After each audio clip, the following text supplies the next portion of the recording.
Assalamualaikum warahmatullahi wabarakatuh. Alhamdulillah wassalatu wassalamu ala Rasulillah wa ala alihi wa sahbihi wa mawalah. Amma ba'du.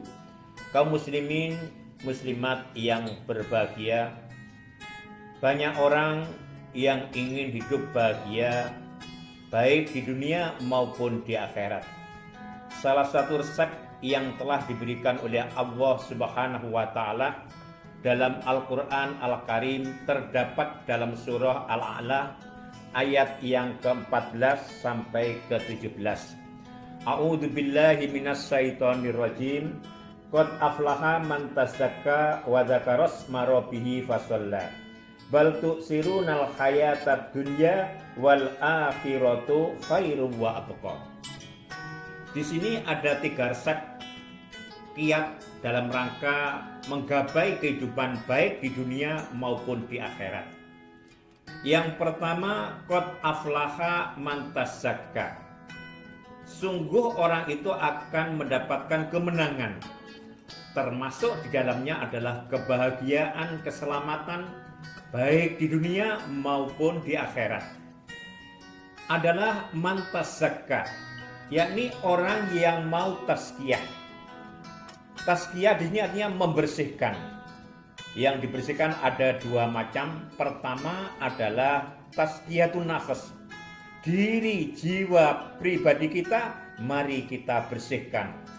Kita jauhkan akhlak-akhlak yang tercela, baru setelah itu kita ganti dengan akhlak-akhlak yang mulia. Kita jauhkan, kita buang jauh-jauh kekafiran, kekufuran, kemunafikan dalam diri kita, baru kita isi dengan iman, Islam, ihsan.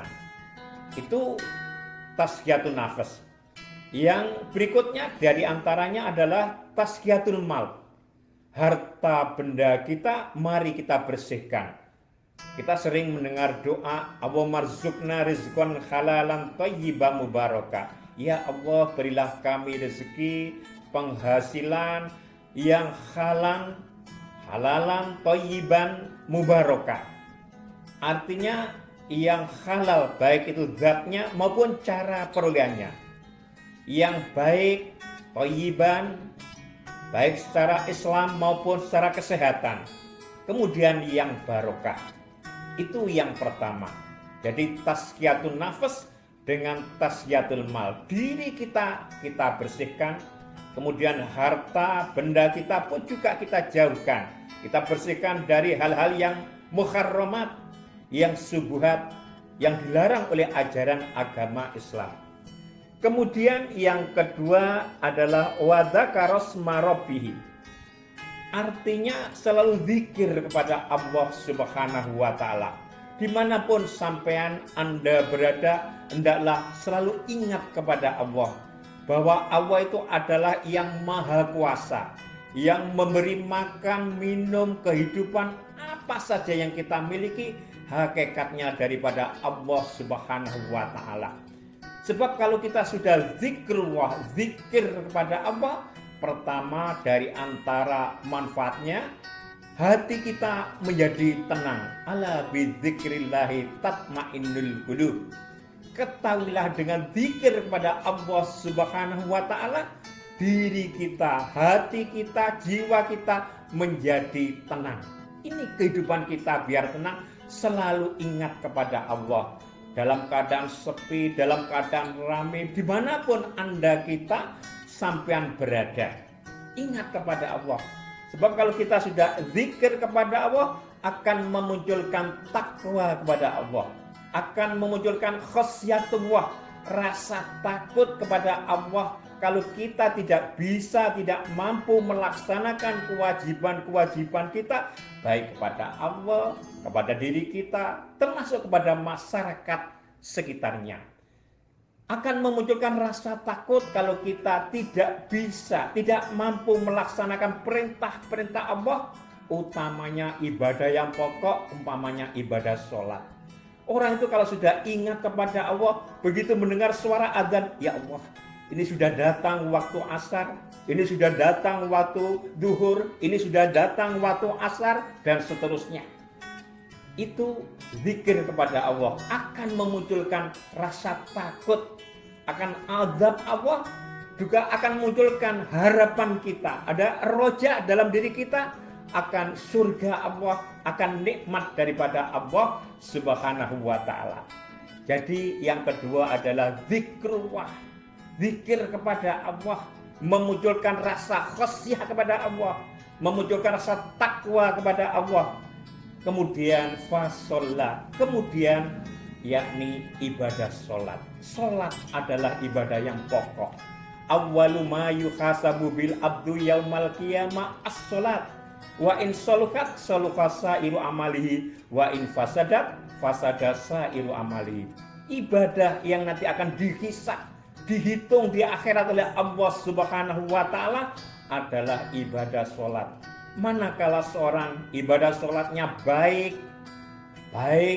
di sini artinya sesuai dengan syarat rukunnya dan dapat mencegah si pelaku sholat dari perbuatan mungkar dan keji, maka amal perbuatan yang lain dianggap baik. Sebaliknya, wa in fasadat, artinya kalau ibadah sholat seorang itu rusak, tidak cukup syarat dan rukunnya, tidak mampu mencegah si pelaku ibadah sholat itu dari perbuatan keji dan mungkar, maka yang lain dia anggap tidak baik. Ini pentingnya daripada ibadah sholat. Yang ketiga, ibadah sholat jangan lupakan. Bahkan kalau ibadah-ibadah yang lain itu diberikan oleh Allah melewati perantaraan malaikat Jibril kepada Kanjeng Nabi Muhammad, maka ibadah sholat langsung dari ngarsa dalem Allah Subhanahu wa ta'ala dengan cara melalui peristiwa Isra dan Mi'raj. Kaum muslimin muslimat yang berbahagia. Kemudian ayat berikutnya, bal tu'sirunal hayatad dunya. Setelah dijelaskan 3 resep menggapai kebahagiaan dunia dan akhirat, ayat berikutnya dijelaskan, tetapi kenapa kamu, kita semuanya selalu mementingkan kehidupan dunia, wal akhiratu khairum wa abqa. Padahal kehidupan akhirat itu lebih kekal, lebih baik, lebih kita harapkan daripada kehidupan di dunia. Kaum muslimin muslimat yang berbahagia, itulah 3 resep. Saya ulangi lagi. Yang pertama, tazkiyah, kita bersihkan diri kita, tidak kalah pentingnya harta benda kita.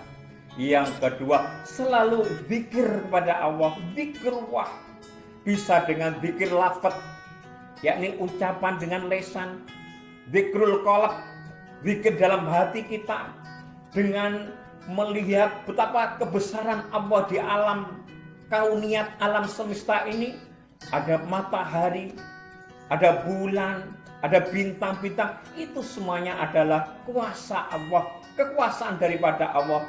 Akhirnya memunculkan rasa takwa dalam diri kita, rasa khasyatullah, takut kepada Allah Subhanahu wa ta'ala dimanapun, dalam situasi bagaimanapun. Kemudian fasolla, jangan lupa ibadah sholat.